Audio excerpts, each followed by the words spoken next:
కొంతమంది అత్తలు, ఆడపడుచులు ఏం చేస్తారో తెలిసిన కోడలి గురించి బయట వాళ్ళకి అబద్ధపు మాటలు చెబుతూ, గిల్లలు చెప్తూ ఉంటారు.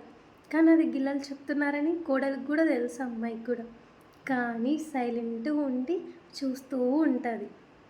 అలా అని అత్తలు చెలరేగిపోతే ఎప్పుడో ఒకసారి తాట తీస్తుంది.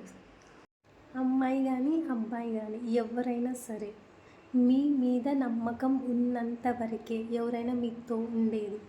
నమ్మకం పోయిన రోజు మీ వైపు తిరిగి కూడా చూడదు, గుర్తుపెట్టుకోండి. అందుకే ఎప్పటికీ నమ్మకాన్ని కోల్పోకూడదు.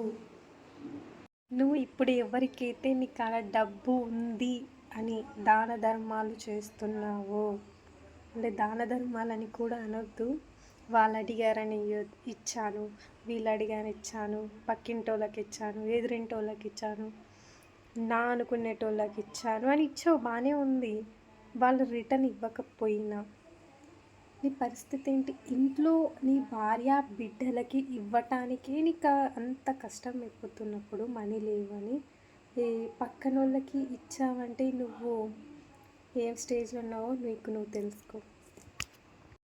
ఓయ్ పిచ్చి, నీకు విలువ ఇవ్వని, రెస్పెక్ట్ ఇవ్వని, కనీసం నిన్ను ఒక మనిషిలా కూడా చూడని ఒక్క ఇంట్లో ఎన్ని రోజులు ఉంటావు? నీ విలువని కోల్పోతూ, సెల్ఫ్ రెస్పెక్ట్ కోల్పోతూ ఎన్ని రోజులు ఉంటావు చెప్పు? నీ విలువ తెలియని వాళ్ళ మధ్య బతుకుతూ నువ్వు బాధపడటం కంటే నువ్వు సపరేట్గా వచ్చి నీ బతుకు నువ్వు బతుకుతూ నీ విలువ తెలియజేసేలా బతకటం మేలు కదా. This is correct. ప్రతి భర్త భార్యకు చెప్పే ఒకే ఒక్క మాట, మా అమ్మ చాలా మంచిది, మా అమ్మను జాగ్రత్తగా చూసుకో, ఏమి చెప్పినా చెయ్యి అనేసి. మరి అదే భర్త వైఫ్ గురించి ఎందుకు ఆలోచించాడు? అందరినీ వదిలేసి వచ్చింది వైఫ్ కదా. మళ్ళీ వైఫ్కి దక్కిన విలువ ఏంటి, రెస్పెక్ట్ ఏంటి? అసలు వైఫ్ కూడా అందరిని వదిలేసి పెట్టింది కాబట్టి తల్లికి అదే విధంగా, అమ్మ నా భార్య అందరినీ వదిలేసి నా కోసం వచ్చింది, జాగ్రత్తగా చూసుకో, ఆ అమ్మాయిని ఏ ఒక్క మాట అనకు, ఒకవేళ ఆ అమ్మాయి నోరు జారినా సరే నీ కూతురు అనుకొని అడ్జస్ట్ అవ్వమ్మా అని ఎందుకు చెప్పరు? అన్ని మాటలు భార్యకేనా చెప్పేది, తల్లికి ఎందుకు చెప్పలేరు? అలా చెప్పిన రోజు చాలా సంతోషంగా ఉంటారు కదా అందరూ. హాయ్, హలో అండి, ప్రతి ఒక్కరికి నమస్తే. దయచేసి ఈ వీడియో ఎండ్ వరకు చూడండి. సబ్స్క్రైబ్ చేసుకోకపోయినా పర్లేదు, కానీ ప్రతి ఒక్కరికైతే షేర్ చేయండి. ఎందుకంటే టాపిక్ ప్రతి ఒక్క ఆడపిల్ల విషయం అండి.